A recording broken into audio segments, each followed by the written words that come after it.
Montana Territory. Autumn, 1885. Timber Ridge. Gideon Hawk stood in the dark, Winchester leveled at the woman, trembling on his pantry floor. She didn't beg, didn't cry, just looked up at him with those wide blue eyes and whispered, "I'm soaking wet." He lowered the rifle, because that wasn't a plea. That was a woman who had carried a child 8 miles through a mountain blizzard alone to escape a corrupt sheriff who wanted everything she had left. And the man who swore he'd never open his heart again went and lit the fire for her. This is Gideon and Maeve. Hit play. You're not going anywhere. The wind hit the cabin like a fist. Heavy oak beams groaned somewhere above the rafters, and Gideon Hawk pressed his back against the barn door until the latch caught. His breath came out in white clouds. The horses were in. Hay was stocked. The storm could do its worst now. He stood there a moment, letting his eyes adjust to the dark. Lightning cracked over the eastern peaks, throwing the whole ridge into white relief. The Blackwood Mountains in autumn were a particular kind of mean. Not the slow cold of January, when you could at least prepare. October cold moved fast and personal, like someone who had a grudge against you specifically. Gideon pulled his collar up and crossed the yard at a jog. He was 12 steps up the porch when he stopped. The front door was not latched the way he'd left it. He always dropped the bar on the left side first. Right now, it hung at an angle, barely caught on the latch plate. Small thing. Most men wouldn't. Gideon noticed everything. He drew the Winchester off his back in one smooth motion and took the porch steps without making a sound. Inside, the fire had burned down to low coals. He'd banked it before heading to the barn. 2 hours ago, maybe 3. Somebody had been at the woodpile. 2 fresh logs sat on the grate, still catching. Thin curl of steam rose from the kettle he hadn't touched. He moved through the front room, slow eyes sweeping corners. Kitchen, clear. Back hall, clear. He stopped at the pantry door, a half-inch gap at the bottom. Darkness inside, but not quiet. Something breathing in there. More than one. Something. He set his jaw, leveled the rifle, and pulled the pantry door open. The woman flinched hard, throwing her arms around the child crouched behind her. The little girl pressed her face into the woman's back and did not make a single sound. The woman did. A sharp intake of breath, short and terrified. She pressed herself against the slowest shelf, knocking a jar of dried beans sideways, and looked up at him. Blue eyes, wide open, filled all the way up.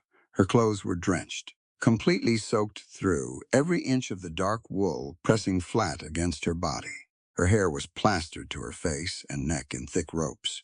She was heavy, full-figured, the kind of woman who took up real space in the world, and right now every inch of her was shaking. Gideon kept the rifle trained on her. "Who are you?" he said. Not a question, a demand. Her lips moved. She was trying to get words out, but her teeth were chattering so hard she could barely manage it. He watched her jaw work, watched her try, watched her fail once, twice. Then she got it out. She swallowed. Her voice was barely above a whisper. "I'm soaking wet."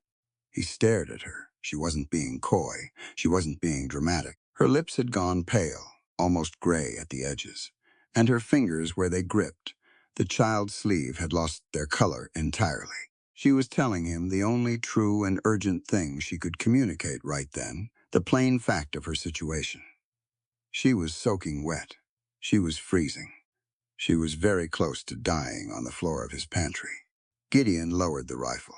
He stepped back and jerked his chin toward the front room. "Get out of there." She moved carefully, keeping the child tucked close. The little girl, 7, maybe 8, hard to say, moved with her like a shadow, face still turned away. Never looked at him. Never made a sound. In the firelight, he got a better look at them both. The woman's coat was a heavy canvas thing. Military surplus, probably. 3 sizes too big. It had done nothing for her. She was soaked through the underlayers, too. He could see it when she stood. The way she held herself stiffly, arms slightly out. The way wet cold grips the body and won't let go. The child wore a smaller coat, wool, in better shape. The woman had given the better coat to the girl. That told him something. "Sit," he said, nodding at the chair closest to the hearth. She sat. The little girl climbed immediately into her lap and curled there. The woman wrapped both arms around her without thinking about it, some automatic animal protection in the gesture. Gideon put his rifle against the wall and got to work. He fed the fire first 3 logs, and he left the damper open wide to draw heat fast. Then he crossed to the kitchen and hung the kettle, fresh water from the bucket, not the cold one that had been sitting. He found the ginger root he kept on the high shelf, broke off a good piece, sliced it rough with his hunting knife, found the dried pepper, found the molasses. He worked without talking. There wasn't anything useful to say yet. Behind him, he could hear the fire catching, could hear the slow, painful sound of someone beginning to warm up, which is not a comfortable sound. Muscles that have been rigid for hours don't relax easy. He heard her breath change shorter, sharper, as the heat reached her, heard her muffle something against the top of the child's head. He poured 2 cups when the kettle sang, brought them over, set the smaller one on the arm of the chair within the child's reach, handed the larger one directly to the woman. She looked at it, then at him. "Drink it," he said. She drank, both hands wrapped around the cup, still shaking. He watched the first swallow go down and watched her close her eyes briefly. He dragged the other chair over and sat down across from her, elbows on his knees. Let her drink, let the fire do its work. Outside, the storm was picking up speed. He could hear the wind working its way under the eaves, that low moan that meant hours more of this, maybe into morning. After a while, he said, "Your coat needs to come off." She pulled the cup down and looked at him. "You'll warm the outside and stay cold underneath," he said. "The wet's trapped in the wool. It'll pull the heat right back out of you." She understood. He could see she understood. He could also see it cost her something to agree. She set the cup down carefully on the hearthstone and reached for the buttons. Her fingers weren't working right. Still too cold, too stiff. She fumbled the first button twice. Gideon stood up, crossed to the chest at the foot of the hall, and came back with a wool blanket thick, heavy, the kind he used on the horses in winter. He shook it out and held it up in front of her like a curtain.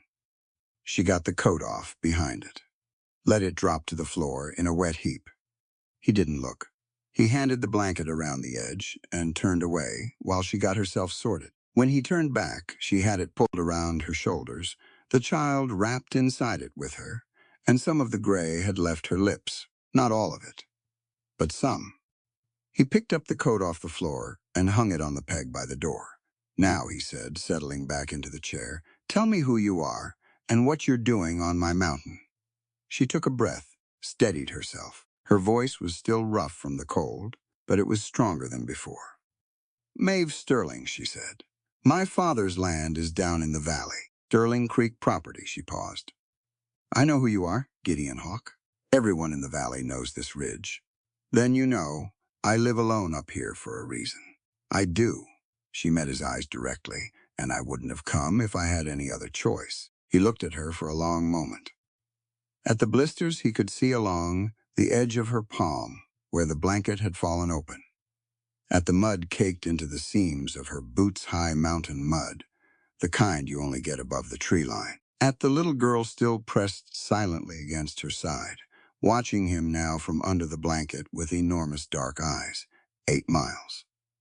At least, in a storm like this, on a trail most men on horseback didn't bother with in fair weather. "The child," he said. "She hurt?" "No." Maeve looked down at her.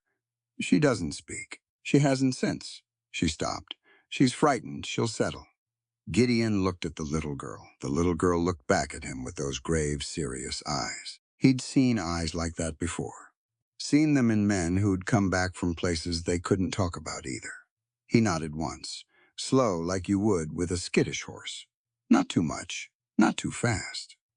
He stood and went back to the kitchen, came back with a plate of cornbread, from the cast-iron skillet cold, from this morning, and set it on the hearthstone between them without ceremony. "Eat something," he said. He stoked the fire once more, adjusted the damper, and stood with his back to the hearth for a minute, looking at the door, at the rifle against the wall, at the storm pressing itself against every window in the cabin. Whoever this woman was, whatever trouble she'd dragged up this mountain, it would keep until morning. Right now, she was alive and warming, and that was the only thing that mattered. She woke up not knowing where she was. That first second of consciousness was pure panic, heart slamming, hands grabbing for Lottie. And then the fire crackled, and the smell of pine resin settled around her, and she remembered. The cabin, the cowboy, the rifle pointed at her face in the dark. Lottie was right there beside her, curled on the wide settle bench, with a horse blanket tucked up to her chin, breathing slow and even asleep. Actually asleep, which was more than Maeve had managed to do herself for most of the night. She sat up carefully, trying not to make noise. The fire had been tended. Recently, too. The logs were fresh and burning strong. Dawn light came through the east window in long, pale strips. Gideon Hawks sat at the kitchen table with a mug in one hand and his Colt .45 flat on the table in front of him, not pointed at anything, just there. He was cleaning it with a square of oiled cloth, slow and methodical. The way a man does a thing he has done 10,000 times. He didn't look up when she sat up, but he knew she was awake. "Coffee's on the stove," he said. She stood, and the blanket fell away, and she felt it immediately. That familiar clutch of self-consciousness. She was wearing her underlayer, a loose cotton shift that hung to her calves. And she was aware of exactly how much of her body was visible in the morning light. She had been aware of it her whole life. Every room she walked into, every pair of eyes that moved to her and then moved away, or worse, didn't move away. She had learned to make herself small in any room she entered, no matter how much space she actually occupied. She crossed her arms over her chest and moved toward the stove. "How's your hands?" She stopped. He was still looking at the gun, turning the cylinder slowly. "My hands?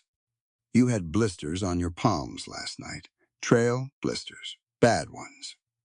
She looked down. She had wrapped them, before she slept, using a strip from the hem of her extra petticoat and some of the dried yarrow she kept in the pocket of her coat. They ached. They would ache for days. "They'll be fine," she said.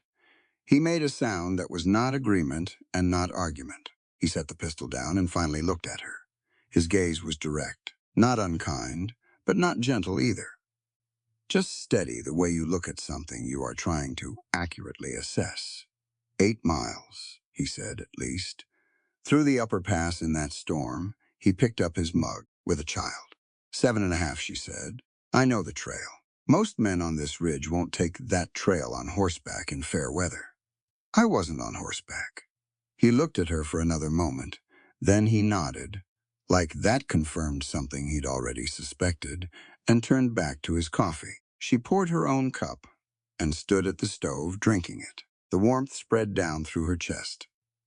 Outside, the storm had died overnight, leaving the world white and muffled and still. Through the kitchen window, she could see the peaks, snow-dusted now, clean and brutal and enormous. "I need to explain myself," she said. "You do," he agreed. She turned and leaned against the counter. "Better to say it standing. Better to say it plain. My father was Amos Sterling. He owned the land along Sterling Creek, down in the valley below the North Fork, 42 acres. He died 6 weeks ago." Gideon said nothing. "The land has a spring on it, underground, fed from the snowmelt off the Blackwood Peaks. It surfaces in 3 places on the property." She paused. "It's the only natural freshwater source for the whole valley floor. Every farm, every mine operation, every household in Deadwood Creek draws from it in some way, either directly from the creek or from wells that tap the same underground shelf." "I know the spring," Gideon said. "Then you know what it's worth." He set down his mug. "Tell me the rest." "Phineas Croft came to me 3 days after my father was in the ground. He had a bill of sale. Said my father had agreed to sell the property before he died, that he'd signed the deed transfer over." She felt her jaw tighten. My father could not read or write. He signed everything with his mark and X. Croft had a document with an X on it and two witnesses I'd never seen before in my life. Gideon was very still. "He's sheriff," she said. "He had me brought in and charged with theft, said I'd stolen cash money from my father's lockbox before the estate could be settled. He had a deputy swear to it." She took a breath. "There is a circuit judge coming, Judge Thaddeus Whitcomb, due to ride into Deadwood Creek by mid-month. Once Croft gets a judge to ratify his fraudulent bill of sale, before Whitcomb arrives, the property transfers legal and clean, and I have nothing." "Why does Croft want it?" "The railroad." Gideon's eyes sharpened. "There's a line coming through the valley next spring," she said. "They need water rights for the steam engines. A lot of water, continuously, all the way up the grade through the pass. Whoever holds the Sterling Creek spring controls the only viable water source for 200 miles of track. Croft already has a deal in place with the railroad surveyor. I found a copy of the letter in my father's things. Croft's been planning this for a year." She stopped. The fire popped behind her. Lottie stirred on the settle but didn't wake. "And the child," Gideon said. "My brother's daughter. My brother Caleb and his wife were killed in an accident on the Billings Road 4 months ago. Lottie was in the wagon." She kept her voice flat. It was the only way she could say it. She stopped speaking after. She communicates with her eyes and her hands, and she understands everything. She just may have stopped. She is the only family I have left. Croft knows that, too. He told me directly that if I did not sign the transfer, he would see her placed in the territorial orphanage in Helena. The silence in the kitchen was complete. Gideon got up from the table. He picked up the Colt and checked the cylinder one last time, then holstered it at his hip with the practiced ease of someone who barely thought about it. He crossed to the window and stood there, looking out at the snow. "How long before Whitcomb arrives?" he said. 10 days, maybe 11. He was quiet for a long moment. "You said Croft framed you for theft," he said. "That means you're wanted. In Deadwood Creek." "Yes." "His jurisdiction." "Yes." Another silence. She watched him think. He was not a man who let his face show much.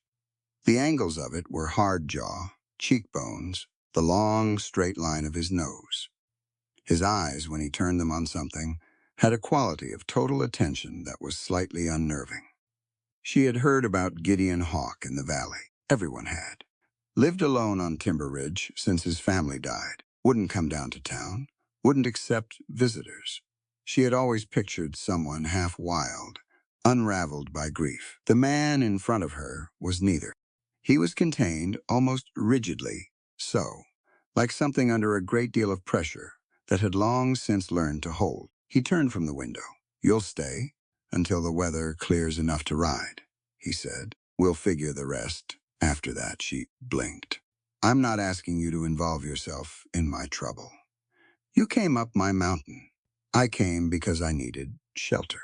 Not because I needed. You came because you needed shelter," he said, cutting across her gently but firmly. "And you need more than that now. The pass will be closed for 2, maybe 3 days after a storm, like last night. So you're here regardless." He pulled on his coat from the peg. "There's cornbread in the skillet and dried salt pork in the top larder box. The girl can eat what she likes." He picked up his hat from the table. "Your boots are by the fire," he said. "The leather dried out fine. I treated them with tallow while you were sleeping." Then he went out. Maeve stood in the kitchen for a moment. Just stood there, holding her coffee cup. She looked down at her boots, sitting neat and resoled on the hearthstone. The cracked leather had been worked with tallow until it was soft again. The left sole retacked, where it had started to peel away from the toe. He had done that in the dark, in the middle of the night, while she slept. Something about that undid her. Just slightly, not enough to show. She pressed it back down and went to wake Lottie. The girl woke the same way she did everything quiet, careful, taking in the room with those watchful dark eyes before she moved a muscle. She looked at the unfamiliar ceiling, looked at the fire, looked at Maeve. Maeve smoothed the hair back from her face and signed to her with her hands. "Safe. We are safe. Are you hungry?" Lottie considered this gravely. Then she nodded once. They ate at the kitchen table cornbread with the salt pork, and Maeve poured Lottie a cup of weak, sweet coffee because she knew the girl loved it, and today was not a day to deny her small comforts. Lottie ate with the focused attention of a child who had learned not to take food for granted. She looked around the cabin as she ate, cataloging things with those serious eyes. After a while, her gaze settled on the window. On the mountains outside, white and enormous, she reached across the table and tapped Maeve's hand. Then she pointed up at the ceiling, at the mountain, at the sky above it, and raised her eyebrows. Maeve understood. "Are we staying here?" Lottie nodded. "For a little while," Maeve said, "until I figure out how to get you home safe." Lottie looked at her steadily. Then she looked at the door. Gideon had gone through, and back at Maeve, and she tilted her head with an expression that was unmistakably a question. Maeve paused. "He's letting us stay." Lottie absorbed this. Then she went back to her cornbread, seemingly satisfied, and Maeve had the distinct feeling that the 7-year-old had just made a decision about Gideon Hawk that she herself hadn't quite arrived at yet. The rest of the morning passed quietly. Maeve's body hurt everywhere. Her legs, her feet, her shoulders from carrying Lottie on her back for the last 2 miles of the trail when the child had started to falter. The blisters on her hands throbbed steadily beneath the wrapping. She found chamomile in the pantry, dried and bundled, and a small clay pot she could use to brew a poultice. She set it to steep on the low part of the stove and unwrapped her palms over the wash basin. The blisters were deep and several had broken. She cleaned them carefully, pressed the warm chamomile cloth against each palm in turn, and rewrapped them with fresh strips. It was the same thing she told her students to do. Her former students. She had been a school teacher for 3 years before her father got sick, and she came home to care for him. She had taught 15 children in a one-room schoolhouse on the Creek Road, reading and arithmetic, and enough herbal medicine to keep a frontier family alive through a bad winter. She missed it. She missed the children. She missed feeling useful in a way that other people acknowledged. She was still at the wash basin when Gideon came back inside at midday, stamping snow from his boots. He looked at her hands, at the poultice, at the careful way she was rewrapping the left palm. He set down the axe he'd been carrying, crossed the kitchen, and, without a word, took the linen strip from her hands and finished the wrapping himself. His fingers were large and rough-skinned, but he was precise about it. The right pressure, the right tension, not so tight it cut the circulation. She watched the top of his hat while he worked. "You know what you're doing," she said. "Marion got blisters every harvest season," he said. He said the name plainly, without flinching, which surprised her. She'd keep working through them until they got infected. "I got good at catching them early." He tied off the end of the strip and let go of her hand, Marion. She had heard that name, too, down in the valley. His wife. 3 years gone. She didn't say anything about it. "Some things you left alone." "Thank you," she said instead. He nodded and went to hang up his coat. Outside, the snow kept falling, soft and relentless, sealing them in. And somewhere down in the valley, Phineas Croft was watching the mountain road and counting down the days. The fever broke through the horse first. Gideon had known something was wrong with Copper for 2 days before the women arrived. The big roan had been off his feed, listless in his stall, holding his left foreleg at an odd angle. Gideon had assumed a stone bruise. He'd soaked the hoof in salt water and watched it. By the second morning after the storm, 2 more horses were showing the same symptoms. He was in the barn at first light, crouched over Copper's left front hoof with a lamp, when the barn door opened behind him and let in a blade of cold morning air. He turned. Maeve stood in the doorway in her dried coat and her resoled boots, her breath clouding white. She had Lottie's blanket over one shoulder. She looked at him, then at the horse, then back at him. "How long?" she said. "A few days on this one. 2 others started showing it yesterday." She came forward without being invited.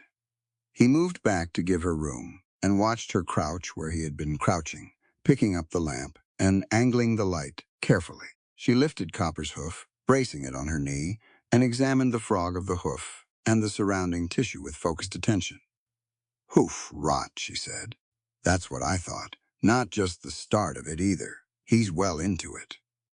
She set the hoof down gently and stood. The other two, are they, in the same progression? Or further back, maybe a day behind this one? She nodded, thinking. "I need copper sulfate and pine tar if you have it.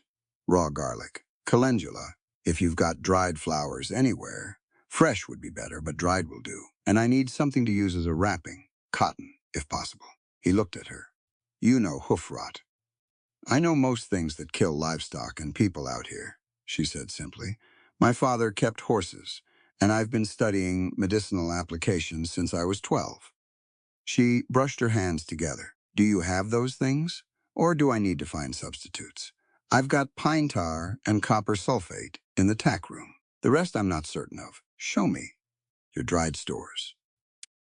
He took her to the larder, a separate low-roofed room off the back of the barn where he kept bulk supplies through the winter. She moved through it quickly, reading the jars and bundles with the efficiency of someone who knew exactly what she was looking for. She made a small pile on the workbench, dried calendula flowers still in a cloth bundle, a rope of garlic that had been hanging since September, a jar of raw pine resin, she said, would work better than the processed tar. "This garlic's from your garden?" she asked.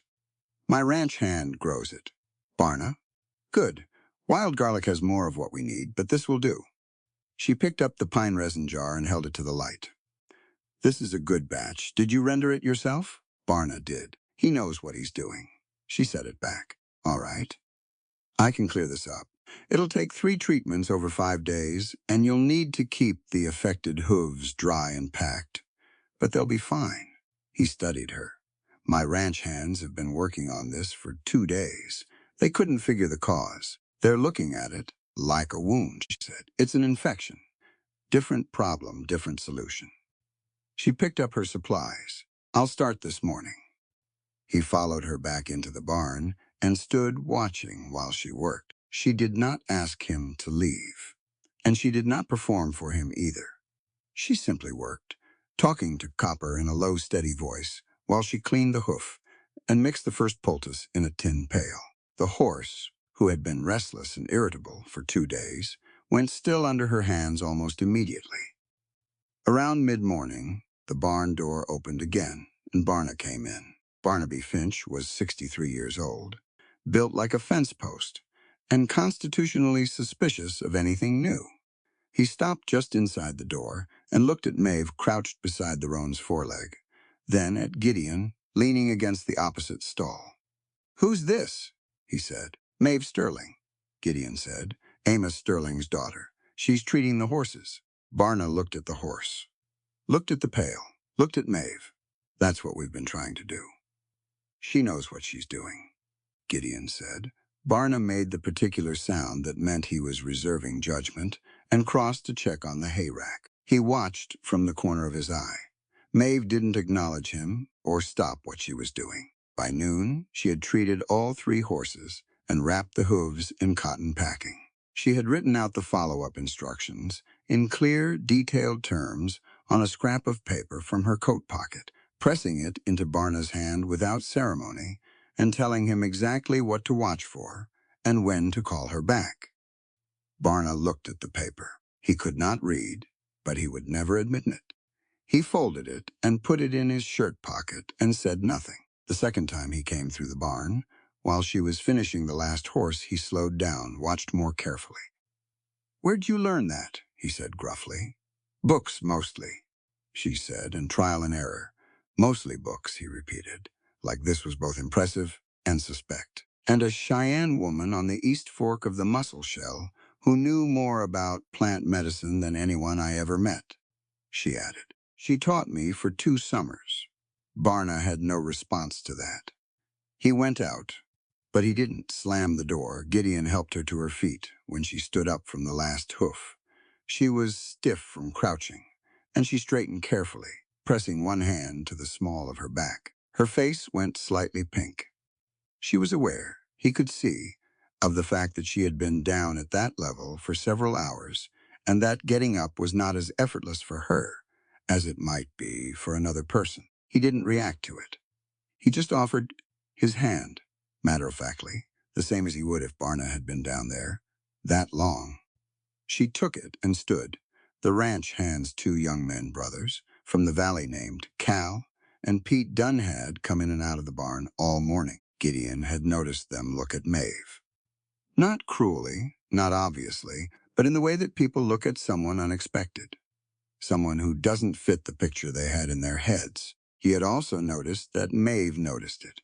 He could see it in the slight shift of her shoulders, the way she turned her face a fraction away, as if making a smaller target. At midday, when the light came through the barn doors clear and cold, she moved toward the back doors with her empty pail clearly, intending to circle around the barn rather than cross the yard where Cal and Pete were splitting wood. Gideon stepped into her path, not blocking, just there. He put his hand on her shoulder. A brief, firm pressure. She stopped and looked up at him. "Don't hang your head," he said.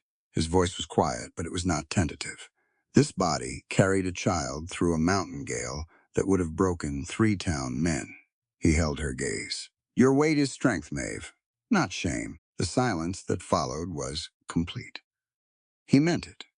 She could see that he meant it.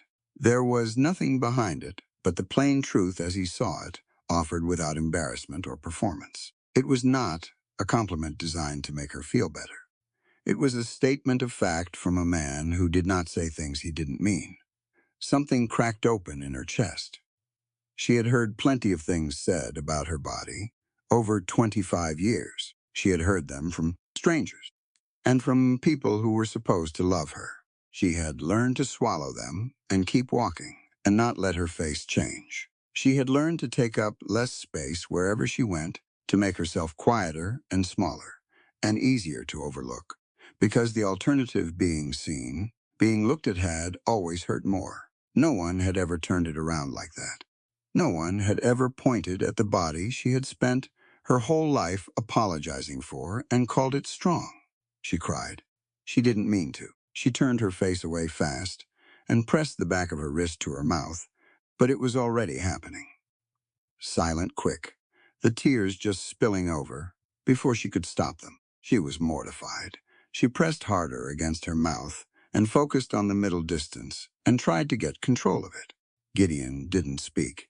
He didn't step closer or further away. He just stood there, steady, giving her the space to have the feeling without making a scene out of it. After a moment, she got it under control.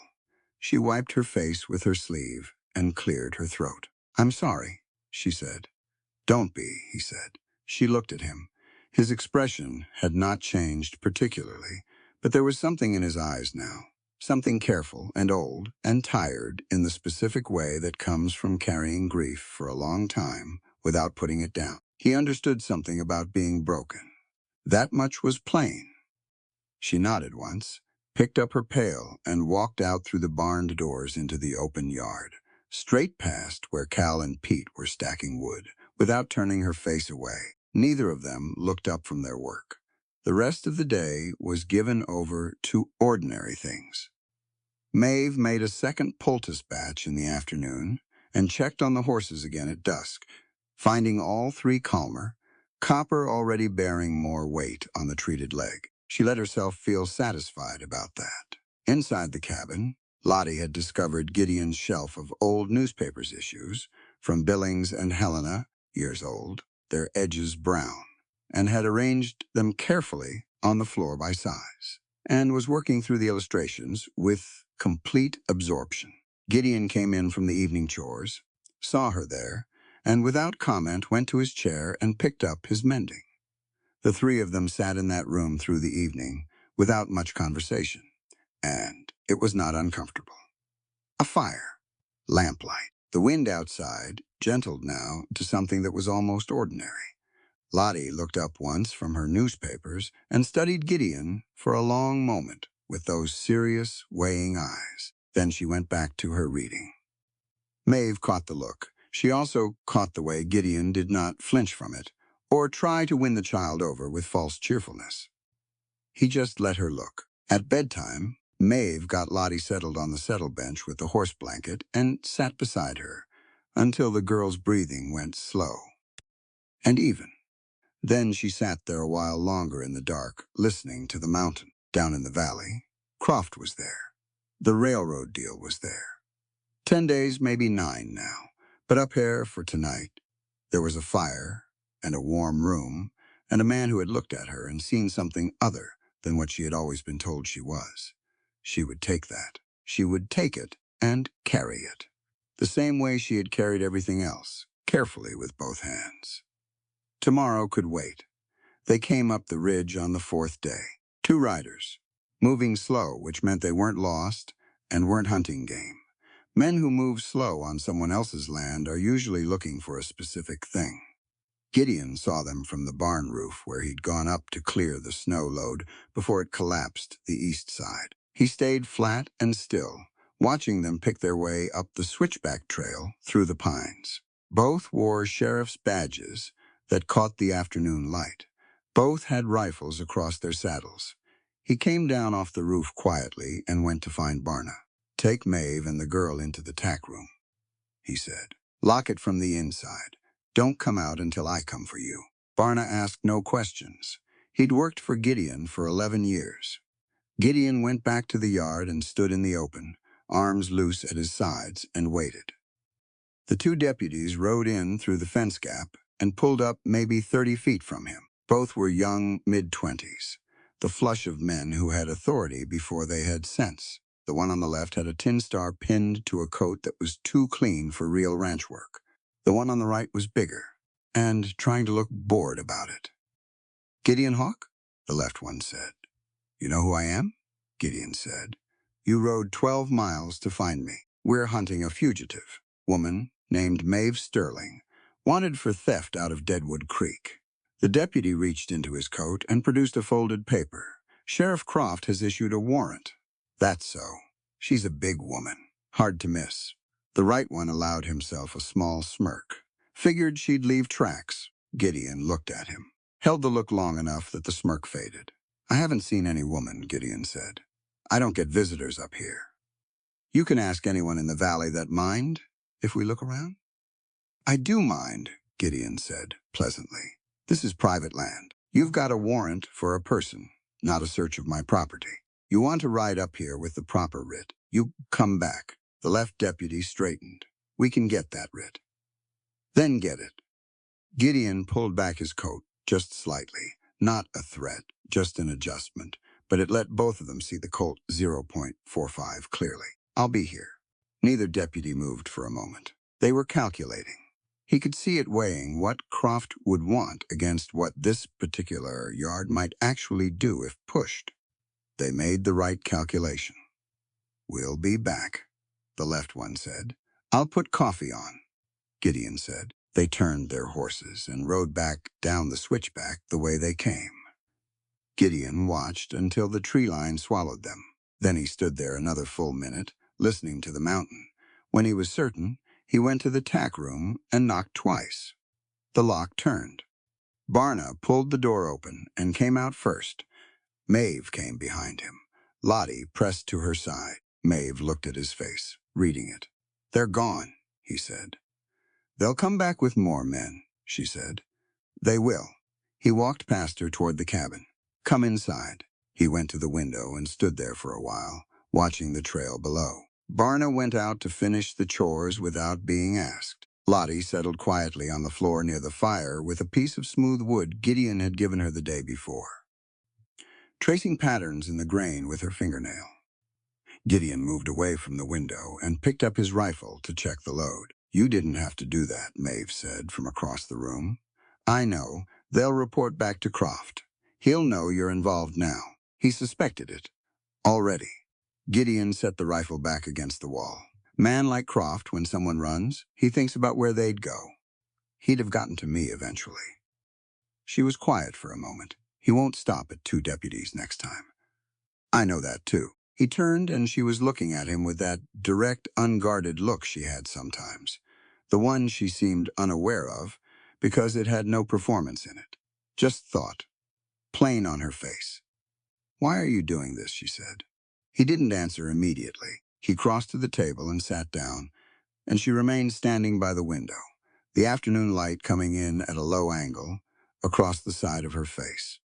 "My wife and my boy died 3 years ago," he said finally. "Diphtheria. It went through the ridge in the winter, and I rode down to get the doctor from town."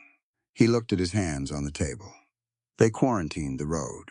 Croft's predecessor, sheriff at the time, said it was county law. Nobody went up, and nobody came down for 19 days. He paused. "By the time the quarantine lifted, Marion and Thomas were already in the ground. Barna buried them for me. The fire popped. I know what it costs when a man in a position of authority decides his interests matter more than someone else's life," Gideon said. "That's why." Maeve said nothing for a moment. "Then I'm sorry about your wife and your son." "Thomas was 4, he said, not looking for pity, just stating the fact, giving the boy his age because his age mattered. "Thomas," she repeated, quietly, "the same way." They sat with that for a while. It was nearly dark when Gideon noticed he'd been favoring his right arm without acknowledging it. He'd taken a graze from the right deputy's rifle. Not a real wound the man hadn't drawn, but during the confrontation, he'd moved fast to reposition and caught his forearm on the iron fence post at the yard edge. It had cut through the coat and opened a gash along the muscle. Not deep, but it had bled through the sleeve for the last 2 hours. He discovered this when he reached for the water pitcher, and his sleeve stuck to the cut and pulled. He made a small sound he hadn't intended to make. Maeve heard it. She looked at him. She looked at his sleeve. "Sit," she said. "It's nothing." "Sit down, Gideon." Something about the way she said it, his name without the habitual deference she sometimes dropped into around him, made him sit. She brought the lamp to the table and set it close. Then she got her coat from the peg, reached into the inside pocket, and brought out a small cloth roll that she untied to reveal a set of tiny glass vials, a bone-handled paring knife, a curved needle, a spool of silk thread, and a folded square of oilcloth. She had been carrying a medical kit in her coat this entire time. She pushed his sleeve up carefully, working the dried fabric away from the cut with water from the basin.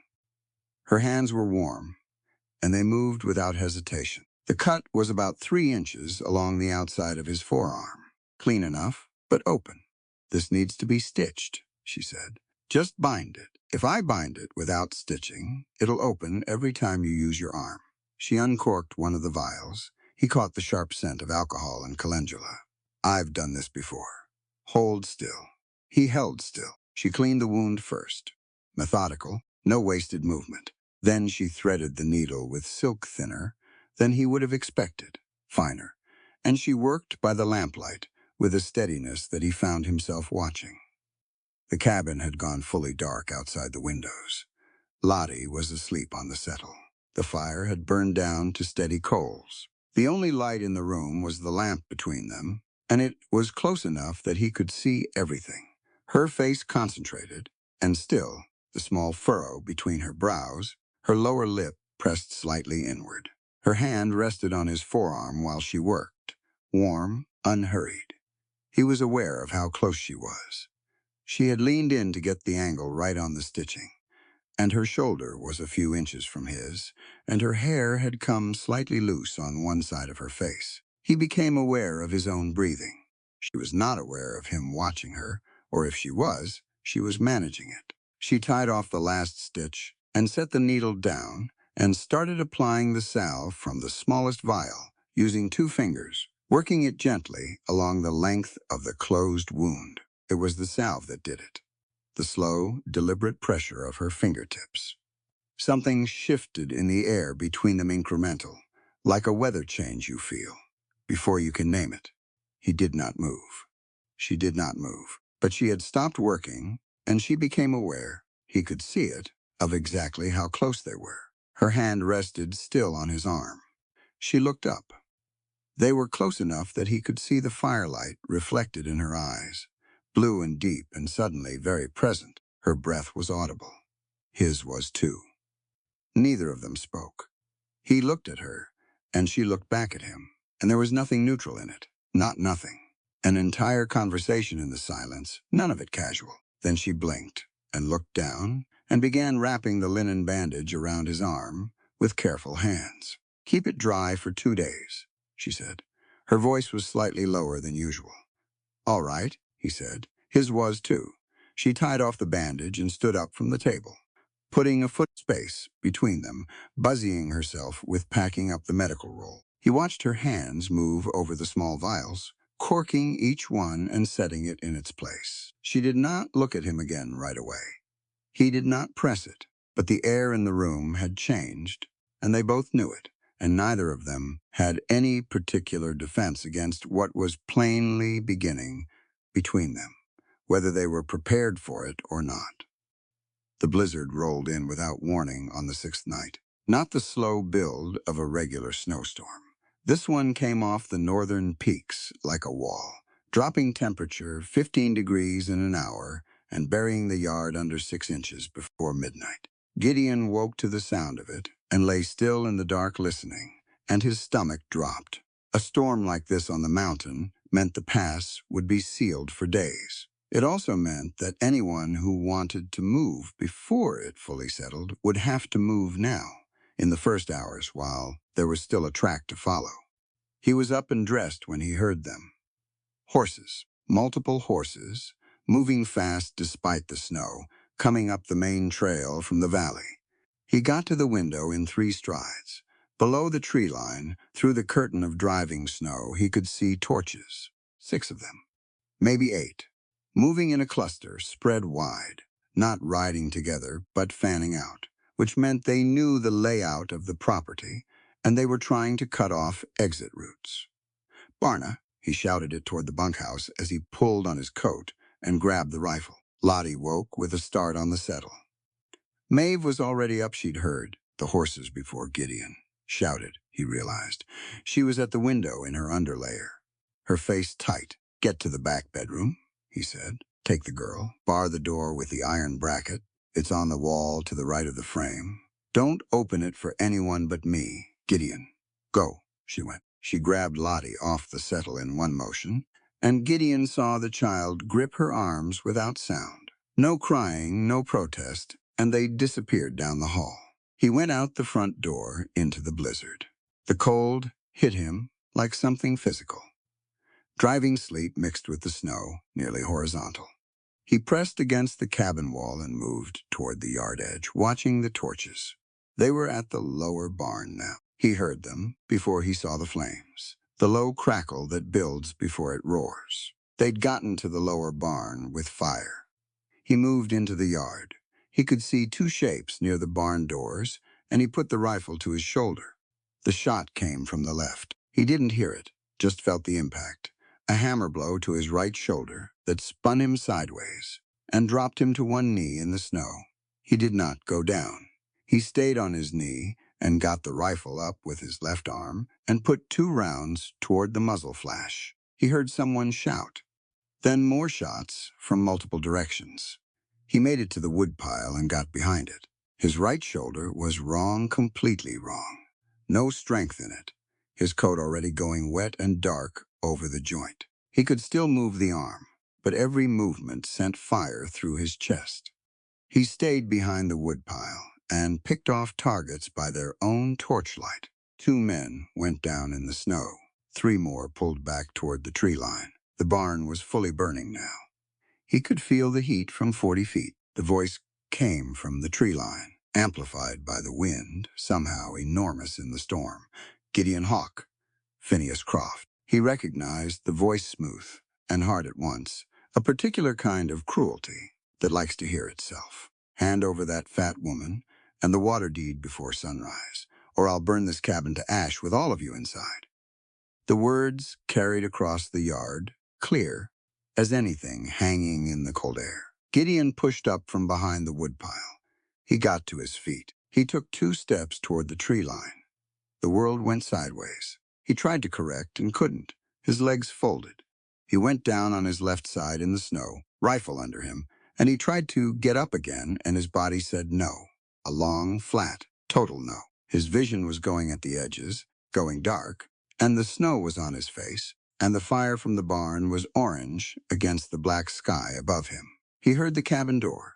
He heard footsteps in the snow, and then Maeve was there, crouching over him, her hands on his face, her voice low and controlled, saying something he couldn't fully process. Her palms were very warm against his cold skin. "I told you to stay inside," he said. "You're bleeding," she said. "Be quiet." He tried to get up again. She pressed her hand flat against his uninjured shoulder. "Gideon, stop." He stopped. "I need to get you inside," she said. "Can you hear me?" "Yeah," he said. "Yeah, I hear you." He tried to help. He got his legs under him partway. But the shoulder was wrong, and the blood loss was already further along than he'd understood, and his help was limited. He was aware of Maeve pulling somehow managing it, hauling his weight across the snow toward the cabin door. He pushed with his feet when he could. He made it over the threshold. He made it as far as the kitchen floor. He heard the fire. He heard the wind. He heard Croft's men at the tree line, not advancing yet, waiting.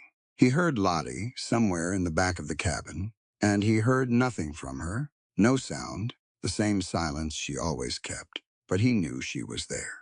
Maeve was saying something to him, her voice very close, and he was trying to answer. Outside, 8 men waited in the dark and the snow, and the barn burned, and the pass road was sealed, and nobody was coming up this mountain until morning. He closed his eyes. He did not mean to. She had maybe 4 minutes. Maeve stood in the kitchen doorway with Gideon's unconscious weight at her feet and did the calculation fast.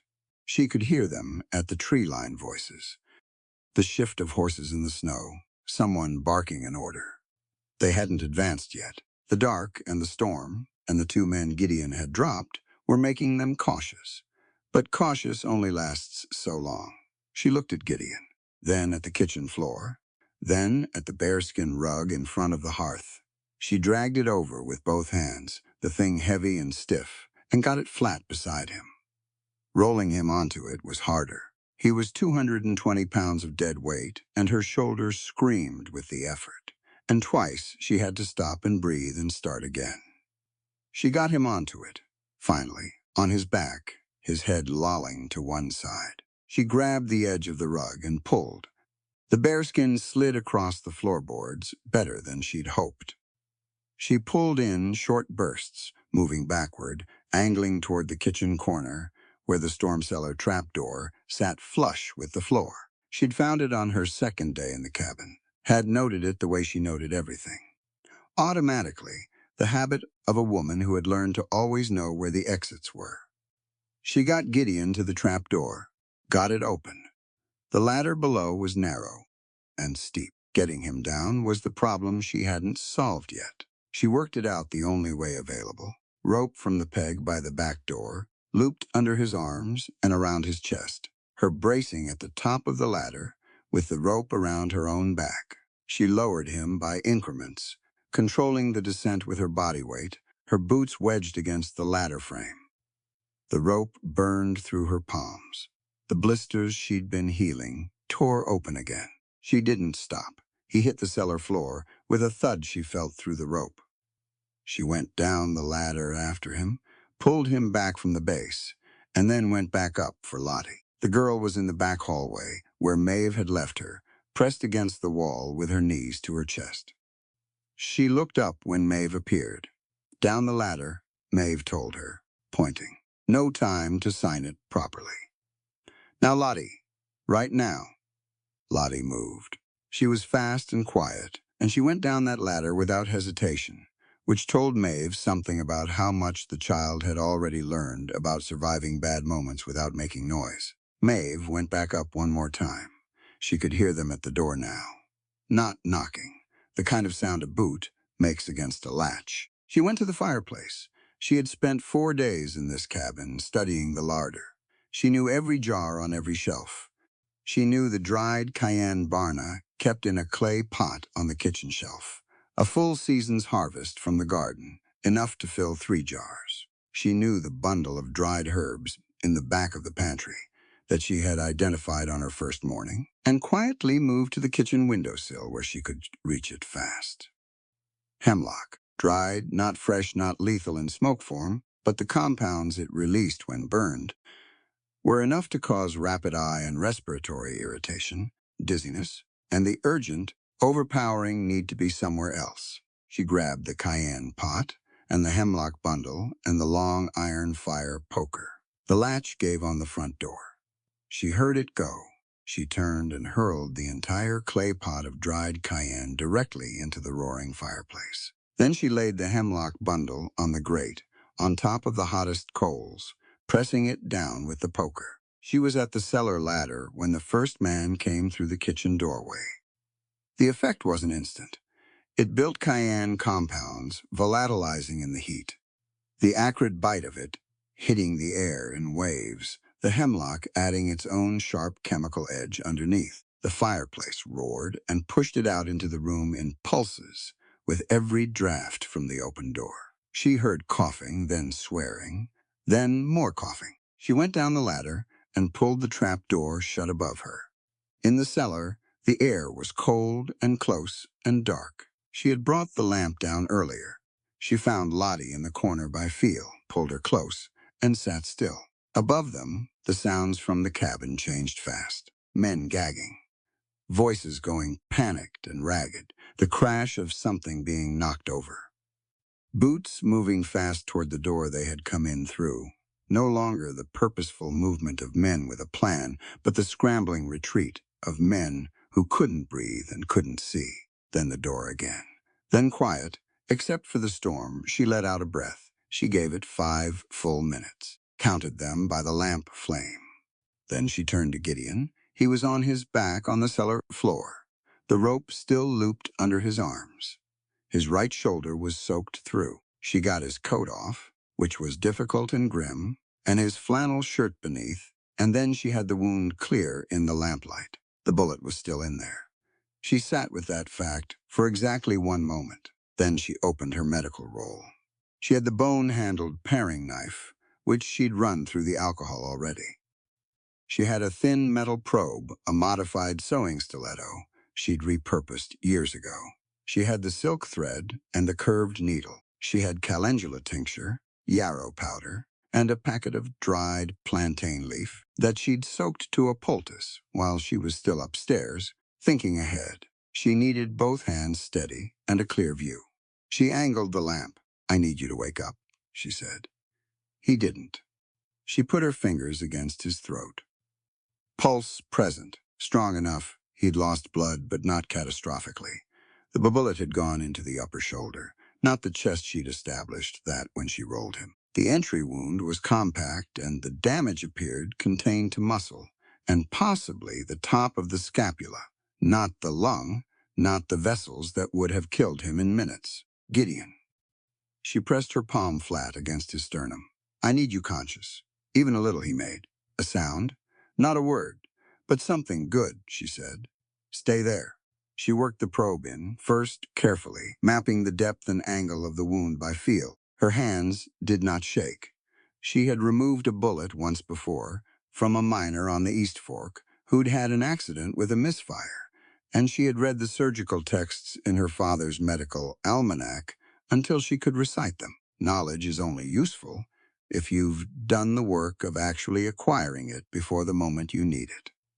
The bullet was shallow, stopped by the bone, which had cracked but not broken through. She got it out in under 3 minutes, dropped it on the cellar floor, and moved immediately to packing the wound with yarrow, one of the most effective natural hemostatic agents on the frontier, used by field surgeons and Cheyenne healers alike, for exactly this purpose. She pressed the plantain poultice over it. She stitched the outer wound closed with the silk thread, 10 small stitches, even and tight. She bound it with the last of the clean linen from her roll. Then she sat back on her heels and pressed her wrist against her mouth for a moment, breathing. Lottie was beside her. The girl reached out and put her small hand over Maeve's bandaged palm very gently and held it there. Maeve looked at her. Lottie looked back. "He'll be all right," Maeve said. She believed it. She needed to believe it, so she made sure she only said it because she believed it, not because it was comforting. There was a difference. Lottie nodded once, like she'd been waiting for the honest assessment, and was satisfied with it. Above them, the storm howled. Croft's men had pulled back. The smoke had done its work. The weather was doing the rest, and the mountain at night, in a blizzard, is not a place that tolerates people who don't belong on it. They would retreat. They would come back when the storm broke. She had until then. She moved Gideon's head onto her folded coat and covered him with the horse blanket. Then she sat with her back against the cellar wall and her niece leaning warm against her side, and she watched the lamp flame and listened to him breathe. And she did not let herself think about anything past the next hour. Just the next hour. Then the one after. That was enough. He came back slowly. First the cold, then the pain, then the low amber glow of a lamp somewhere above him. Gideon lay still and let the information arrive in pieces. Stone floor beneath him, wool over him, the smell of lamp oil and dried herbs, and faintly, above all of it, wood smoke. He turned his head. Maeve sat against the wall 6 feet away, awake, her knees drawn up, and her arms resting on them. The lamp sat between them on the floor. Her face was calm and tired, and she was watching him the same way. She watched her patients attentively, without alarm. Lottie was asleep against her shoulder, the horse blanket wrapped around them both. "There he is," Maeve said quietly. Gideon tried to sit up. His shoulder stopped that idea immediately. "Don't," she said. "You'll tear the stitches." "How many?" "10. The bullet's out. You'll keep the arm." She paused. The bone cracked at the top of the scapula. "It'll hurt for 6 weeks. Don't let that make you stupid rested." He settled back. The ceiling above him was rough-hewn log beams, low and close. The cellar he remembered now. The yard, the snow, the shot spinning him sideways. Maeve's hands on his face in the cold. "Croft's men," he said. "Gone. I smoked them out of the kitchen with cayenne and hemlock." She said it matter-of-factly. "The storm drove them back down the mountain. The pass will be fully sealed by morning." He stared at the ceiling. "You smoked them out," he said. "The hemlock isn't lethal in that form," she said. "It's an irritant, but it clears a room faster than a rifle in close quarters." He was quiet for a moment. "You dragged me down here, with the bearskin rug. Easier than it sounds. I weigh 220 pounds. "I'm aware," she said. He looked at her. She met his eyes without flinching. There was no performance in it. She'd done what needed doing. That was all, and she was not going to apologize for it or make it small. He looked back at the ceiling. The horses. "Barna got them out before the lower barn went. He's in the upper hayloft with Cal and Pete.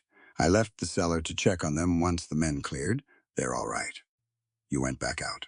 "Briefly. Maeve, they needed to know you were alive," she said simply. "Barna was about to come back in with a shotgun, and he would have been shot before he reached the door. So I went to stop him." Gideon pressed his eyes shut for a moment. He had the feeling, not for the first time in the past week, that this woman had been quietly making the right call every single time while he was occupied with his own version of events. "The barn can be rebuilt," she said. "You can't." The lamp flame dipped in some draft from the floor. Outside, distantly, the blizzard pushed against the walls of the cabin above them. Down here it was cold, but windless, and the stone held a kind of dense, absolute quiet. Lottie shifted in her sleep. Maeve adjusted the blanket around her without looking down, her hand finding the girl automatically. Gideon pushed himself up to sitting slowly, working around the shoulder. His head swam but steadied. The stitched wound pulled with a dull, deep burn when he moved his arm, and he didn't move it again. He looked at Maeve across the lamp. "When the pass opens," he said, "Croft will come back with more men. Not 2 deputies. Not 8 hired guns in a snowstorm. He'll come legal. A warrant. A marshal, maybe. Something that looks official so he can use it against us in front of Whitcomb. I know. We need to go down the mountain before he does. I know that, too." She met his eyes steadily. "But we can't go down with nothing. If we walk into Deadwood Creek with no evidence, Croft will have us arrested before we reach the courthouse steps. What do you need? More time would help, she said. The pass ceiling buys us some as men, can't get up or down either. But when it opens, we go immediately. I need whatever telegraph receipts and documents I can gather from my father's land before we get to town. I know where my father kept his papers. If the house hasn't been searched completely, there may be something there. It'll have been searched, not thoroughly. My father hid things in odd places. She paused. He didn't trust banks or boxes. He trusted the land. Gideon nodded slowly. They were quiet for a moment. The lamp burned steady. He looked at her. She was watching him with those clear blue eyes, and he could see the tiredness in her. The weight of the last 6 days, the mountain storm, the blisters, the barn fire, the bullet she'd dug out of him in a root cellar by lamplight. He could see all of it sitting on her, and he could see that she was carrying it without complaint and without drama, the same way she did everything. He reached out with his left hand and took her hand from where it rested on her knee. Her eyes came to his. I'll see you through this, he said. You and Lottie. I'll see you to the judge, and I'll see Croft answering for what he's done. He held her gaze. I swear that to you, on my last breath, if it comes to it. Her hand was warm in his. The blisters had scabbed over, the skin rough under his thumb, and he felt the specific texture of the work she had put into surviving all of this. She didn't look away from him. I believe you, she said. Not thank you, not I hope so. She believed him. He could hear that she meant it fully. He kept hold of her hand for another moment, and then, in a quieter voice, she said, I want to tell you something. All right. She looked down at their joined hands, then back up. No man has ever... She stopped, started again carefully. I have never been looked at the way you look at me, and I have never been touched by anyone in... She let out a breath that was almost a short laugh, but not quite. I'm a grown woman, and I have lived 25 years, and I have never known what it feels like to be wanted by someone. He waited. I'm telling you that, she said, because I think you should know who you're making an oath to. Someone who doesn't know the territory. Someone who has spent her whole life being told she wasn't worth knowing. He tightened his grip on her hand slightly. I know who I'm making the oath to, he said. That's why I made it. The lamp flame steadied. Lottie breathed slow and even in her sleep. The storm pressed down on the mountain above them, and the cellar held its deep stone quiet. Maeve looked at him for a long time. He let her look. He had nothing to hide from her, hadn't for days now, and they both knew it. Finally, she said, rest your shoulder. Yes, ma'am. Pause. Then something crossed her face brief, surprised, a real smile. Small and unguarded, there and then gone. He filed it away carefully. Something that looked like that deserved to be remembered. He leaned back against the cellar wall, her hand still in his, and he closed his eyes. The mountain sealed itself in snow around them, and for the first time in 3 years, Gideon Hawk did not feel like a man alone in the dark.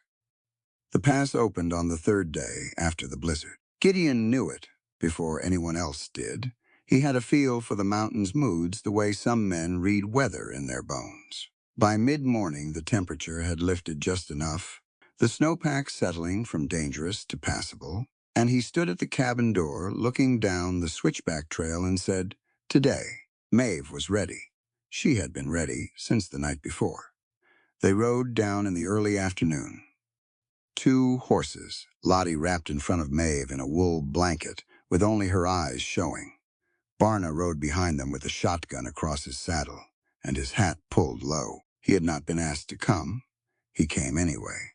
Gideon's shoulder was bound tight under his coat. He rode left-handed and didn't complain about it. The Sterling Creek property sat at the base of the northern valley slope, 2 miles before town. They stopped there first. The house had been gone through, drawers pulled, boxes turned out, papers scattered across the floor. Croft's men had been thorough with the obvious places. They had missed the floorboard under the kitchen water pump. Maeve went straight to it, no hesitation, prying it up with a kitchen knife. Below it a tin box, flat and unremarkable, the kind used for pipe tobacco. Inside, folded in oilcloth letters, telegraph receipts with dates and sender codes, a copy of a land survey with notations in a hand that was not her father's, a receipt for payment to two named witnesses, dated 6 days after Amos Sterling died. She held that last one up in the light from the kitchen window, paid witnesses, after her father was already dead. "That's your case," Gideon said from the doorway. "Part of it." She folded everything back into the oilcloth. "Let's go." Deadwood Creek in October had the particular quality of a town that knows something is happening, but hasn't decided what to do about it yet. People were out on the boardwalks, despite the cold word having moved faster than horses, the way it always does in a small place. By the time Gideon and Maeve rode down Main Street, there were faces in every window. Maeve had been afraid of this. The return to the town that had watched her be arrested, that had seen her marched past in handcuffs for a crime she didn't commit. She kept her spine straight and her eyes forward, and she rode like she had every right to be there, which she did. They went to the women first. The Deadwood Creek miners' wives met in the back room of the laundry on Fridays. Maeve had taught 3 of their children at the schoolhouse. She knew their names and their faces, and they knew hers. She sat with them in that steamy back room while Gideon waited outside with Barna, and she laid out what Croft had done: the forged documents, the false witnesses, the theft charge fabricated to keep her off her land until the railroad deal went through. These were women who understood land. Women who understood what it meant to have the one thing your family needed taken by someone with a badge and a pen. She didn't ask them to testify.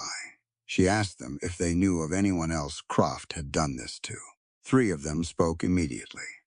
2 others exchanged a look and then spoke. She walked out of that laundry with signed statements from 5 women and the names of 4 miners who had faced similar pressure from Croft over the past 2 years, smaller properties, smaller stakes, people who hadn't had the resources to fight, people who had signed and lost and stayed quiet, because staying quiet felt safer.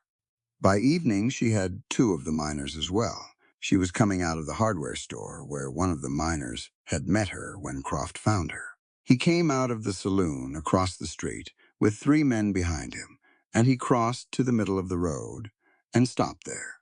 And he was smiling, the particular smile of a man who has decided to cause harm publicly because he believes the audience is on his side. The street was not empty. It never was in a town this size at this hour. People stopped. People watched. "Well," Croft said. He was a broad man, well-dressed for a frontier sheriff, with a watch chain and clean boots. "The fugitive returns." "Bold of you, Miss Sterling. Or maybe just stupid." Maeve stopped on the boardwalk. Gideon materialized from the alley to her, left without a word, and stood 2 steps back, and she felt Barna behind her. But she did not look at either of them. She looked at Croft. "Come to take you in," he said pleasantly, "on the outstanding theft charge.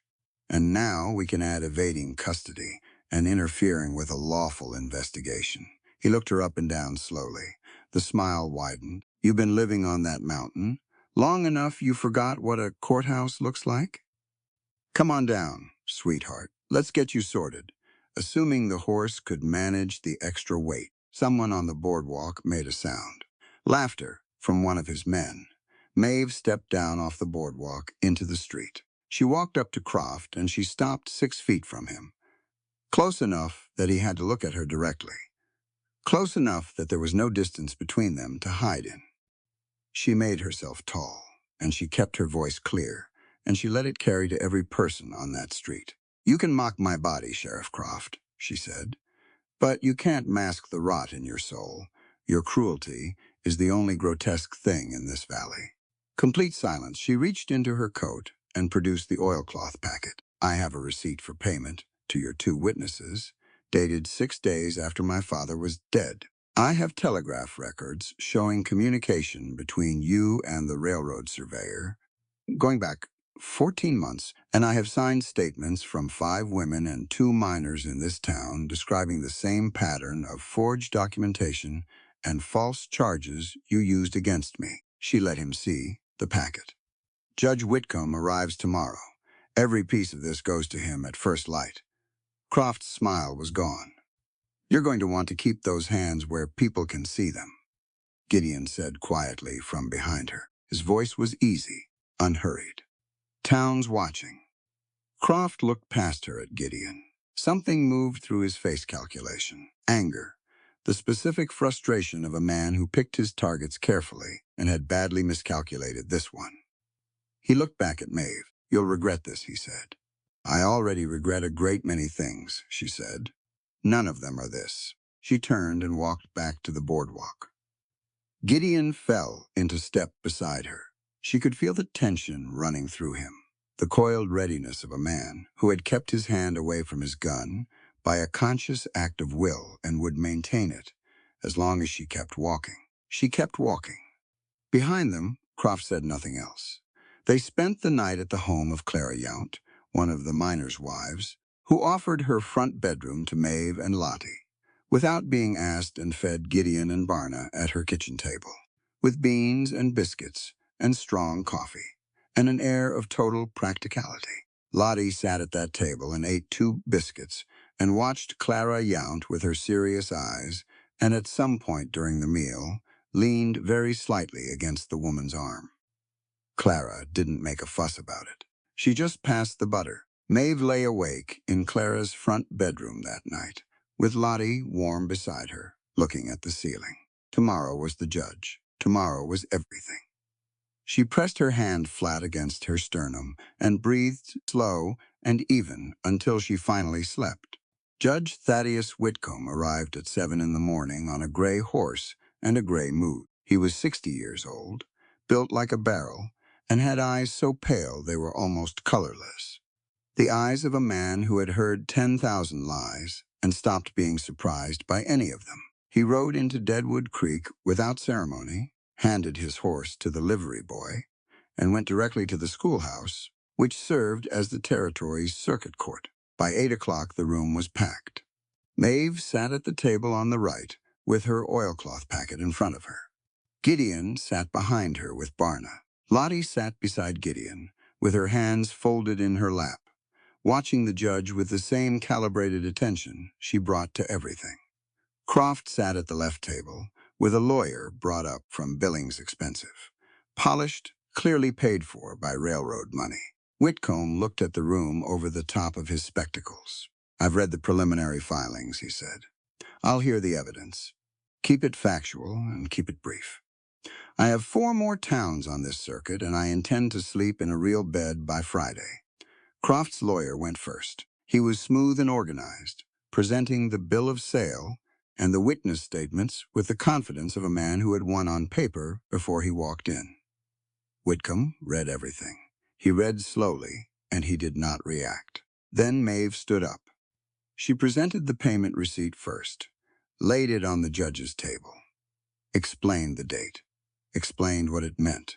Whitcomb looked at the date on the receipt, looked at the date on the witness statements, set them side by side. She presented the telegraph records. She explained the 14 months of communication with the railroad surveyor. She named the dates and the amounts implied in the coded language of the receipts. She presented the signed statements from Clara Yount and the other women. From the 2 miners, she read one aloud, the voice of a man who had lost 12 acres on the South Fork to the same pattern of forged documentation 2 years prior, who had signed because he had 4 children and no money for a lawyer, and Croft had a gun. The room was absolutely silent. Whitcomb had not moved in 10 minutes except to turn pages. Then he took off his spectacles and looked at Croft's lawyer. Is the witness available who signed the payment receipt? Croft's lawyer said something about the witness being unavailable. Is that right? Whitcomb said. It was not a question. He put his spectacles back on. He picked up the bill of sale and held it next to the payment receipt for 30 seconds. He set them both down. The bill of sale is void, he said. The witness signatures post-date the death of the property owner, and one of the witnesses received documented payment from the defendant before signing. That's fraud. Clear, documented, unambiguous fraud. He looked at Croft over the spectacles. The Sterling Creek property deed is restored to Maeve Sterling, clear of all claims. The theft charge against Miss Sterling is dismissed. The outstanding warrant is vacated. He wrote something on a document in front of him. Signed it. Sheriff Croft, he said, you'll surrender your badge and your sidearm to the bailiff. You're under territorial arrest pending formal charges of fraud, false imprisonment, and abuse of official authority. I'll be adding a review of the 2 property seizures named in these statements to the next circuit proceeding. He looked at his paper. Is there anything else? Croft's lawyer tried something. Whitcomb let him finish. Then he said, no, and moved on. It was over in 2 hours. Clara Yount cried in the back of the room quietly, with great dignity, pressing a handkerchief to her mouth. 2 of the miners shook hands. Barna walked out of the schoolhouse into the thin October sunlight and stood there with his face turned up, not saying anything. Gideon came to stand beside Maeve, outside the door. She had the deed in her hands, signed and sealed and real, and she was looking at it. She didn't say anything. He didn't either. There wasn't much that needed to be said. After a moment, she folded it carefully and put it in her coat pocket, close to her chest. They rode back to Timber Ridge that afternoon, all 4 of them, the horses moving easy in the cold sunlight. The blizzard had left the world clean and white and very bright. The peaks above the Blackwood Range caught the light and threw it back. At the cabin, Barna took the horses without being asked and headed for the upper barn. Gideon built up the fire. Lottie installed herself on the settle with her newspapers and her piece of smooth wood immediately and completely at home. Maeve heated water for the bathing room. She stayed in longer than usual. The tension of the last 10 days had been living in her shoulders and her jaw and the muscles of her back, and the hot water reached it all finally, and she let it. She let herself be tired, let herself be relieved, let herself sit in the steam and understand slowly that it was actually over. The land was hers. Lottie was safe. Croft was in custody. She was safe. She came out into the main room in her clean dress, her hair damp and loose around her shoulders. Steam still clung to her skin in the cold air of the room. She had left her boots in the bathing room, and she walked quietly, and the firelight was warm and low. Gideon was at the table. He looked up when she came in. She stood for a moment in the firelight. She was not performing anything. She was not thinking about how she looked. She was simply herself standing in the room, warm and clean and no longer afraid. She walked up to him, stopped close. She looked at him the way she'd been looking at him since the cellar directly, without the layers of self-protection she'd spent 25 years maintaining. She leaned in, close enough that there was no distance left between them, and she whispered, I'm soaking wet. The same words, the same voice, entirely different meaning. He understood. She could see that he understood immediately. The shift in his eyes, the stillness that moved through him, like a held breath. He stood up from the table. He put his hands, both of them, large and careful and very warm on either side of her face. He looked at her for a long moment, making sure.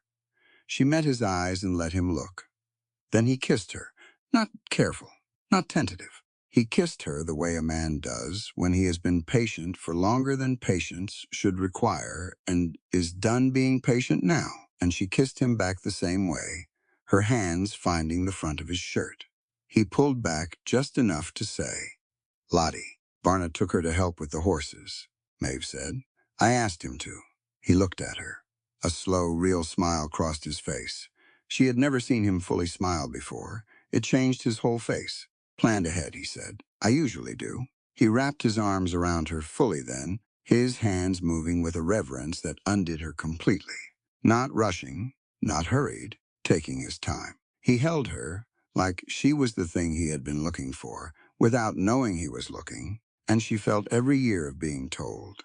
She was too much or not enough fall away, one by one, in the warm firelight. Every inch of you is life, Maeve, he said, his voice low against her hair. Your warmth saved my soul. She pressed her face against his chest and held on. She surrendered nothing. She gave everything, freely, because for the first time in her life the gift was wanted. Completely, and without reservation wanted. The fire burned. The mountain held them in its silence. And Maeve Sterling, who had carried a child through a blizzard, and dug a bullet out of a man in a root cellar, and stood in the middle of a street, and faced down the thing that terrified her most, allowed herself, finally, to be held. Winter came to Timber Ridge the way it always did, without apology. The first real snowfall of the season arrived in early November, coating the rebuilt lower barn and the bare aspen trees and the long slope of the valley below in clean white silence. Gideon stood at the cabin door watching it come down and felt, for the first time in 3 years, that winter arriving was not purely a thing to be endured. Inside, there was noise, actual noise. The sound of Barna arguing amiably with someone from the kitchen, and that someone arguing back, and the periodic silence that meant. Lottie was weighing in on the debate through a series of pointed gestures. Maeve had reorganized his kitchen on the 4th day after their return, and he had let her do it without comment, because her system made considerably more sense than his. Judge Whitcomb had stayed in Deadwood Creek 4 days to conclude the Croft proceedings and the property review. On the last day, he came to the schoolhouse with his clerk and a stack of documents and asked for Maeve Sterling specifically. She went alone. She came back an hour later with 2 things. The first was the final deed confirmation. Sterling Creek property, 42 acres, registered in her name with the Territorial Land Office, copies filed in Helena and Billings both, as permanent as paper and law could make anything. The second was the adoption papers. She had petitioned on paper during the trial, a single handwritten page she'd given to Whitcomb's clerk, formal language in her schoolteacher's hand. Whitcomb had processed it himself. Lottie's name Charlotte, Iris, Caleb Sterling recorded with Maeve, listed as guardian and next of kin. She sat at the kitchen table with both documents and stared at them for a while. Gideon sat across from her. He didn't speak. He poured coffee. Lottie was on the settle with her newspapers. She looked up at some point and saw Maeve's face, and then she came over and climbed into her lap and put both arms around her neck, and Maeve held her tightly, and that was the whole of it. The wedding was Barna's idea, which surprised everyone, including Barna. He brought it up one evening at supper, completely without warning, by saying, "You two getting married?" Or, "Are you just going to go on like this indefinitely?" And then eating his beans as if he hadn't said anything remarkable. Gideon looked at Maeve across the table. Maeve looked at Gideon. He said, "Well," she said, "I'm not opposed." "That's romantic," Barna said dryly. They were married on a Saturday in late November, on the ridge above the cabin where the tree line broke and opened to the full sweep of the Blackwood Peaks. Whitcomb was still in the territory. He rode up specifically and said it was the longest ride he'd made for a wedding, and he expected decent coffee afterward. Clara Yount came with her husband and 2 of the miners' families from town. Cal and Pete Dunn stood at the edge of the gathering with their hats in their hands. Cleaned up and serious, there was no church. There was snow-dusted ground and cold blue sky, and the mountains going white and enormous to the north, and a man with a preacher's license from Billings, who said the words in a clear voice that carried on the mountain air.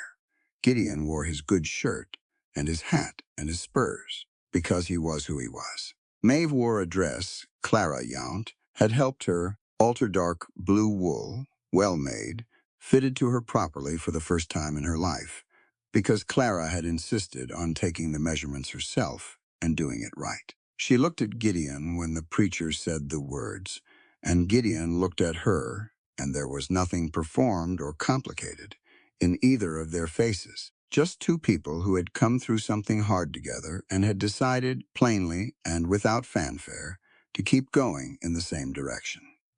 He slid the ring on her finger, a simple silver band he'd had made in town, nothing elaborate, and his hands were steady and warm. She said "I do" in her schoolteacher's voice, clear and carrying, and meant it from the ground up. Lottie stood beside Maeve through the whole ceremony, holding her hand. When the preacher finished and the small crowd moved toward the food, Clara had brought in a basket. Lottie let go of Maeve's hand. She walked up to Gideon. She stood in front of him and looked up at him with those serious dark eyes. And he crouched down so they were level, the way he always did when he spoke to her. No towering over, no speaking down.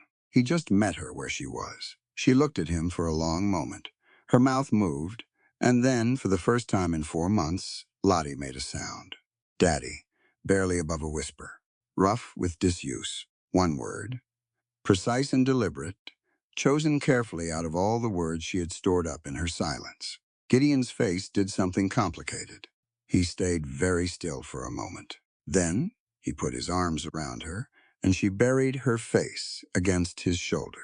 And Maeve pressed her hand to her mouth and looked up at the peaks and breathed carefully through her nose, because she was not going to weep at her own wedding.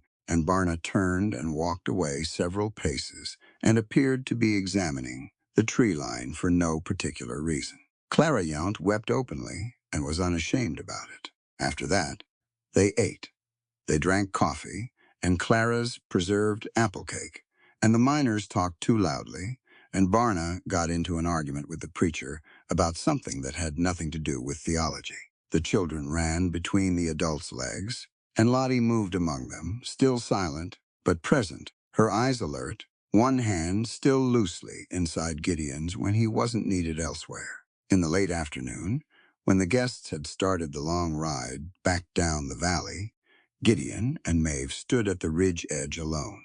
The sky had gone the particular deep blue that comes just before the light fails in winter clear and absolute, the peaks catching the last sun, the valley below in early shadow. The Sterling Creek property was visible from here. The dark line of the creek winding through the white fields, alive and moving even in the cold. The water that the whole valley depended on, her father's land, Lottie's inheritance. Gideon stood beside her with his good shoulder, close to hers, their breath rising in the cold air. "What are you thinking?" he said. She was quiet for a moment. "That my father used to say the land doesn't belong to people," she said. "People belong to the land. You just tend it for a while and pass it on." She watched the creek far below, bright and steady in the fading light. "I thought I was fighting for property, for legal standing, for what was mine on paper. And now?" She looked at him. "Now I think I was fighting for this, for the right to stay, to tend something, to pass it on to Lottie and whoever comes after her." He considered that, nodded once, slow. "That's worth fighting for," he said. "You helped," she said. "Didn't do much. You did everything," she said plainly. "Don't be stupid about it." He looked at her. That rare full smile again, the one that changed his face. "Yes, ma'am," he said. She took his hand. The frontier stretched out below them, vast and hard and cold and extraordinarily beautiful. And the sun went behind the Blackwood peaks, and the first stars appeared over the eastern ridge sharp, and bright the way they only get at altitude in winter, where the air is clean, and there is nothing between you and them. Gideon Hawk had come to this mountain to disappear, to be done, to outlast his grief in silence and solitude, until the silence was the only thing left. What he had found instead was a woman who carried a child through a blizzard and faced down a corrupt sheriff in the middle of a crowded street and dug a bullet out of his shoulder in a root cellar by lamplight and reorganized his kitchen and spoke plainly and loved fiercely and had been told her entire life that she was not worth loving in return. She was wrong about that. They had all been wrong about that. And Lottie's voice was coming back.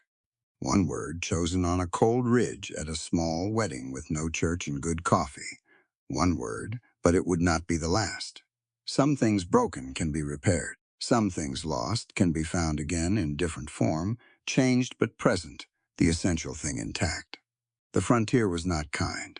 It did not offer comfort or guarantee. It offered only ground to stand on and work to do, and the occasional extraordinary grace of finding someone worth standing beside.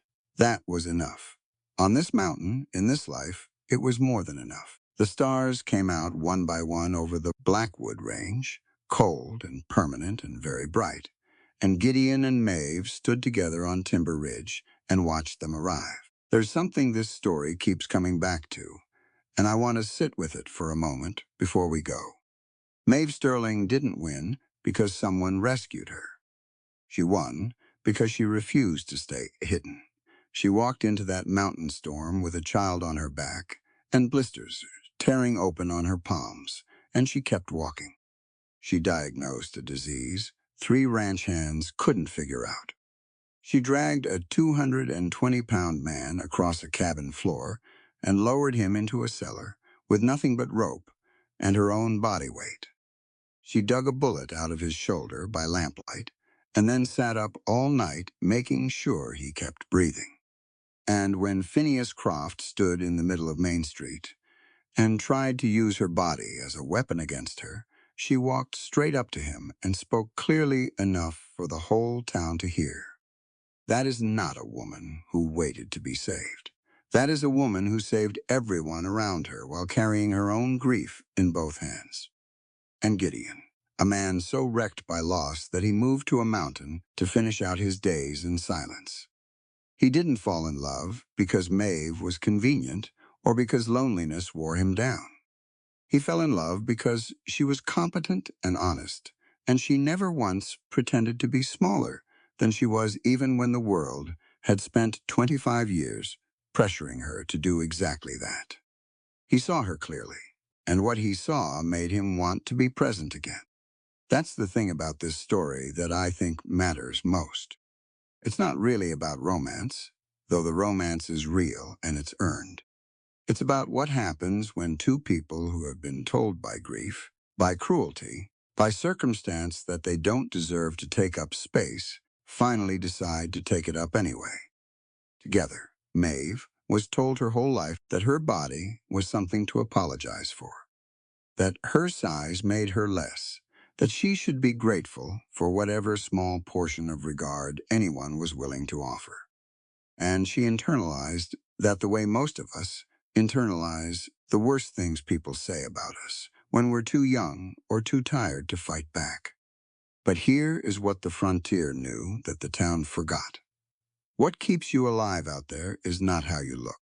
It's whether you know which plant stops bleeding. It's whether you can read a wound and act before it kills someone. It's whether you have the grit to keep moving when the trail disappears and the temperature drops, and the child on your back is depending on you to find the cabin. Maeve had all of that. She always had all of that. She just needed one person to see it plainly and say so out loud. Gideon said so, and it changed her. Not because she needed a man's approval to be valuable, she was always valuable, but because being seen accurately, after years of being seen wrong, does something to a person. It gives them permission to stop apologizing, to stand in the yard instead of circling around it, to walk straight past the men who are watching and not turn her face away. There is a version of this story where Maeve gets rescued by a handsome cowboy and learns to love herself because he loves her first. That is not this story. In this story, Maeve rescues herself, and then she rescues him right back. They rescue each other. That's the only kind of love that lasts on hard ground. And Lottie, that little girl who hadn't spoken in 4 months, who had seen something so terrible it sealed her voice away. She didn't speak again because the trauma was resolved or because enough time passed. She spoke because she found a man who crouched down to her level every single time, who never talked down, never performed patience, never pushed, who just met her where she was and waited. One word: Daddy. Chosen with the precision of someone who had been saving it for exactly the right moment. Some things broken can heal. Not back to what they were, that's not how healing works, but forward into something that carries the scar and keeps going anyway. That's what this story is about. Dignity, survival, the specific, radical act of deciding that you are worth fighting for, and then proving it not with words, but with everything you do when the storm hits and the lights go out and nobody is coming to help you. Take that with you. Whatever mountain you're on right now, whatever version of Croft is trying to take what's yours, you already have what you need. You've had it all along. This story is a work of fiction. All characters, events, locations, and dialogue are entirely imaginary and created for entertainment purposes. Any resemblance to real persons or historical